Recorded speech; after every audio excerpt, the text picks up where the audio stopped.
When was the last time you asked yourself why you love doing something in the first place?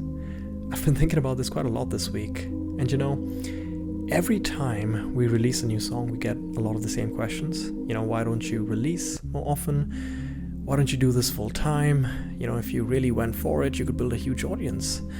And I understand where those questions come from. When people see potential, they naturally want to see you make the most of it. But every time someone asks me that question, it reminds me of some of the lessons that I've learned over the years.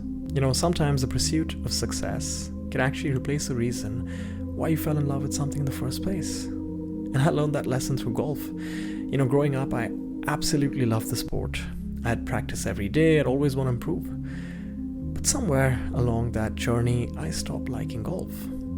Nothing about the sport had changed, but I did. Every round started to feel more about results.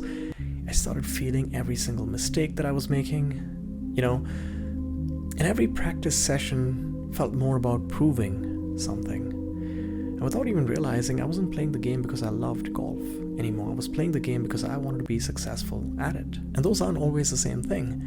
Music, on the other hand, taught me the opposite lesson. I've loved music for as long as I can remember. I picked up instruments in high school, joined a band, and eventually found my producer. And I think that was the crucial part. I still remember creating our first track, and I was so excited I just put on my headphones and I went for a walk.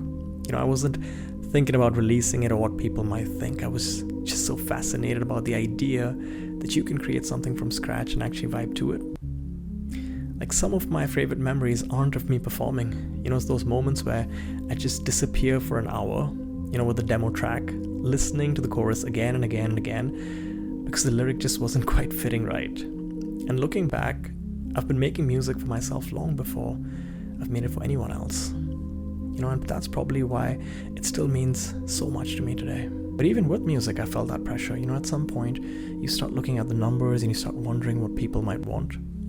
You end up writing songs that might perform better rather than songs that feel honest. And I caught that right away. I stopped enjoying the process. It's almost like writing started feeling forced. I was spending less time with music. I was spending more time trying to figure out what people might want out of it. That's when I realized I had a choice to make. Did I want music to become another thing that I just optimized? Or did I want to protect my relationship with it? For me, the answer is very simple. And of course, I want our music to reach people. I want them all to do well. But if they reach 10 people or 10 billion, I never want the reason I make them to change. Because passion is a strange thing. It asks you to care deeply without demanding that the world reward you for it. And I think that's the beautiful part.